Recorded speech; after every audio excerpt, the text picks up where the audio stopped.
Chapter 8. Green Around the Gills. Shelley woke up clawing at her throat on her bedroom floor. Her lungs pulled at the air, but something felt different. She couldn't explain it. It took longer to get enough oxygen. As she caught her breath and her vision cleared, she took in her room. Morning light flooded through her curtains. Half asleep and very groggy, she stood up on autopilot and staggered to her closet to pick something to wear. After she got dressed, she inspected the state of her hair in the mirror, wondering how long she'd have to spend taming it with the hair iron. As she gathered it up, she gasped and backed away. "What is that?" she hissed at her reflection. She stepped closer to the mirror to inspect what she had seen. On each side of her neck were parallel slits. When she breathed, the slits flared open, freaking her out even more. What happened to my neck? She wondered if she'd injured it at the swim meet, but nothing jumped to mind. The day before, her neck had been normal. She was sure. That wasn't something one failed to notice, like a zit on a chin that was just beginning to blossom. No, that was unmissable. They were completely noticeable, especially with the whole flaring open when she breathed thing. "What happened to me?" she whispered to her reflection, studying her neck slits. A door slammed down the hall, making her jump back from the mirror with a start. She was late. Any second, her mother would rap on her door and let her know that the bus was waiting. She had to hide her neck, and fast. She couldn't let her mother catch wind of what was going on. What was going on? Shelley rustled through her closet, her fingers coming upon a winter scarf from some long-forgotten family ski trip. It was far too warm for the mild California winter, but it was made from thick wool that promised maximum coverage. She started wrapping the scarf around her neck. The door to her room swung open. "Mom, she took it again!" Dawson. Her dad must have just dropped him off and he'd gone right for the shell, of course. His little face was blotchy and twisted up with anger. "Get out!" Shelley yelled, shutting the door on him. Her eyes darted to the shell on her bedside table. She swiped it and stashed it inside her closet. She couldn't let him have it back. It had strange powers.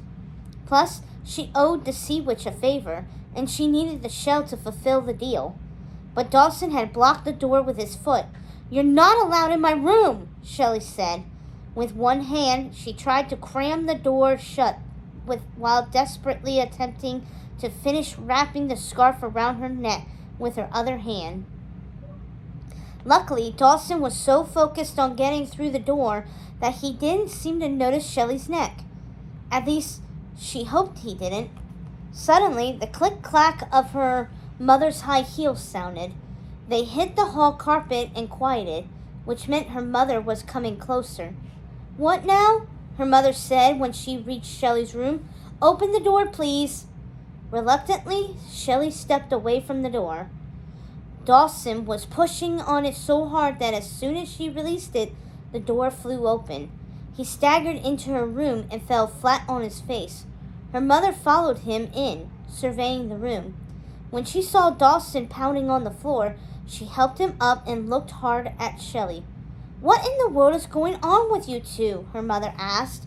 Before Shelley could answer, Dawson wailed, "Mom, she took my special shell again. I found it in her room yesterday, so I hid it in my aquarium tank, but it's gone again." Shelley felt a flood of guilt. He was right, of course. She did steal it back, but there was nothing she could do about it now. Carefully, she shut the door to the closet where she'd stashed it. Then she knelt down on the floor by Dawson. "Bud, I'm sorry, but I think it's gone for good," she said, hoping he would leave it at that. He sniffled and stopped wailing. "It's not fair. I'll get you a new fish for your aquarium, a real one, like Mr. Bubbles." "Will he have a black stripe too?" he asked. Mr. Bubbles had had a distinctive black stripe that marked his side, black stripe and all. Her mother's frown transformed into a relieved smile as she leaned close to Shelley. Thank you, Shell. I'm proud of you for working this out with your brother. Her mother glanced down at her watch. Now, hurry up, you two, or you'll miss the bus and be late for school. And Shelley, honey, please make sure your brother gets his homework from the kitchen table. After her mother kissed the top of each of their heads, she looked at Shelley. Why are you wearing a scarf? It's the latest trend, Shelley lied, holding the scarf to her neck to make sure it didn't slip. Kids these days, said her mother with a laugh as she headed back down the hall. Shelley snatched up her things, grabbed Dawson's homework from the kitchen, and quickly tied his shoelaces before locking up and heading out. Shelley walked down the hall with her hand pressed to the scarf wrapped tightly around her neck. Her eyes darted around nervously. She hoped nobody would notice how strange it was that she was wearing a winter scarf inside. Worse, this wasn't her only problem. There was still the matter of the dead fish juice in her locker. The day before, she'd picked them up and thrown them away to avoid making it smell any worse than it already did. But there was still the stinky residue to deal with. A few minutes later, she reached her locker and stared up at it in horror. Something was spray painted across the front in shoddy teal handwriting. Fish lover. Who had done that to her locker? Was it Judy Weisberg and the Little River Swimmers pulling yet another prank? Or some other kid from her school who had witnessed the fish incident the day before? She held her breath as she cranked in her combination, expecting the fish stench to assault her. But when the door swung open, her locker didn't smell fishy at all. The sudden disappearance of the smell was as strange as the appearance of the fish in the first place. How could the fish smell simply vanish? In fact, her books and smattering of pens were dry, without any stains or any indication that her locker had been filled with fish and slimy garbage. Once the shock wore off, she felt relieved. Why was she upset the fish smell was gone? That was a good thing, wasn't it? No dead fish smell. One less problem. Maybe the day would get better after all. Maybe she wasn't cursed. A familiar voice echoed down the hall. Don't worry, we cleaned up your locker, said Kendall, sashaying up to Shelley with Alana and Atina in her wake. We all got to school early so we could surprise you. Her eyes darted to the fresh spray paint, but we couldn't get that off. Don't worry, Alana added. We reported it to the principal. Yep, she'll have it removed and repainted by this weekend, Atina said with a smile. Your locker will be back to normal, and as good as new. Maybe even better than new. You cleaned my locker? Shelley said, feeling gratitude for her friends. They still supported her even though she'd lost her race and cost them the swim meet. Of course, silly, Kendall said. You needed our help. Her eyes darted to the spray paint. Judy and Little River are so lame, she added. Yeah, #lame, Alana said. You think Judy wrote this? Shelley asked, nodding at the blue lettering. Like, of course, Kendall said, as if it were the most obvious thing in the world. Who else would pull such a dumb prank? They probably did it to celebrate their win yesterday.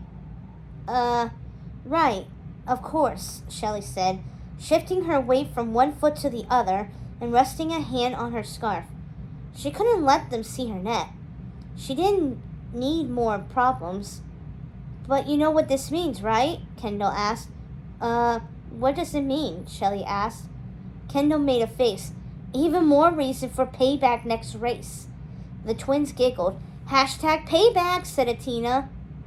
Kendall hooked her arm through Shelley's and pulled her down the hall toward class. Don't worry, we've got your back, Kendall said with a wink.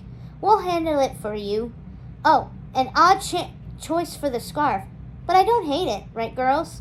Atina and Alana nodded. As they walked into class, Shelley felt a ripple of happiness. Her friends had her back after all. They did care about her. They cared when she'd almost drowned, and they'd care when she'd been pranked. They'd even cleaned up the mess for her. The swim meet and the fishy locker were just flukes. Plus, her wish ensured that stuff like that would never happen again. Moments later, Mr. Aguino called the class to order. "Today we'll be talking about fish anatomy," he said, flipping off the lights and turning on the projector. An image of a goldfish appeared. "You'll probably learn a lot during our aquarium field trip," he added. Snickers rang out in the classroom. Nobody liked science class except for Shelley. She tried to focus on the lesson, but her hand kept drifting up to check on the scarf. Suddenly, she felt a wad of wet paper hit her cheek. She jerked her head around. Normie made a kissy face. "Fish lover," he mouthed. His friends giggled from the back of the room. So they'd all seen Judy's latest prank. Shelley shrank down in her seat, feeling annoyed. Mr. Aguino aimed his laser pointer at the goldfish's neck. "Class, what are these called?" Shelley's mouth dropped open in shock. The little laser point hovered over the slits in the fish's neck. She knew exactly what they were called, but that wasn't why she was freaked out. She reached under her scarf and touched her neck, feeling the slits. When no one answered, Mr. Aguino shifted his gaze. "Shelley, care to enlighten us?" But she couldn't say it. Her mouth felt dry, like it was filled with cotton balls. She quickly pulled her hand out from under the scarf. She suddenly remembered the sea witch's words, and somehow it all fell into place. "Oh, you'll be the fastest swimmer. You'll swim like a fish." This was the gift from the sea witch. Ursula had given her gills. But that wasn't what Shelley had meant when she made her wish. She didn't mean for it to happen like this. Another spitball hit her cheek. "Fish lover," Normie mouthed at her. The silence stretched. Shelley started to feel like she couldn't breathe. Her chest felt tight. Her lungs screamed. Since the slits had appeared on her neck, breathing seemed harder. It wasn't her imagination either. It had something to do with the gills. She was certain. Mr. Aguino looked worried. "Shelley, is everything okay?" But all she could think about was her neck, and Normie, and the horrible nickname, and how if the other kids saw her, well, her new fish-like parts, it would only get worse. Much, much worse. Can I use the bathroom?" she managed to utter, then grabbed the hall pass and bolted from class. She had to figure out more about the gills and how to make them go away before anyone could notice them. Shelley rushed into the bathroom, checking to make sure nobody was in there. Fortunately, it was empty. Slowly, she unwrapped the scarf from her neck, revealing the gills in all their fishy glory. She breathed deep, watching as they flared open and sealed up. It would be kind of cool if they weren't on her neck, like a crazy science experiment. She was reaching up to touch the gills when she heard something. The sound came from one of the stalls. It sounded like something wet flopping around. "Hello?" she stammered, quickly rewrapping her neck. "Is anybody in here?" Nobody answered. It sounded like the noise was coming from the closest bathroom stall. The door was cracked open a bit. She approached it and then pushed it the rest of the way open.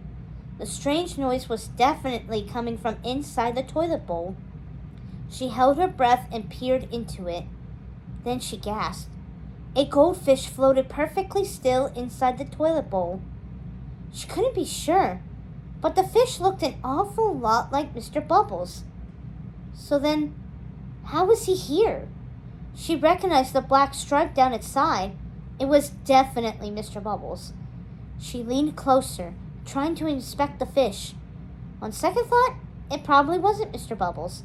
A lot of goldfish looked alike. But then again, what was a goldfish doing in the toilet in the girls' bathroom? Was this another Judy Weisberg prank? Or other kids from class? Shelley's mind whirled with paranoid thoughts. Suddenly, the fish began to thrash around. Then, he did something that made Shelley jump back in fear. "Help me!" Your brother flushed me. The shrill voice came from the fish. Up close, she could see that he looked bloated and decaying. His pale, dead eyes stared back at her, his mouth puckered at the air. Shelley slowly backed away. No, that's impossible. Fish can't talk. But the fish kept shrieking. You're just like me now. You're going to go belly up. Shelley slammed the toilet lid. Fear made her breathing speed up and adrenaline rushed through her veins. But the fish kept shrieking. You're going to go belly up. Her eyes locked on the toilet. She backed out of the stall and bumped into somebody standing behind her.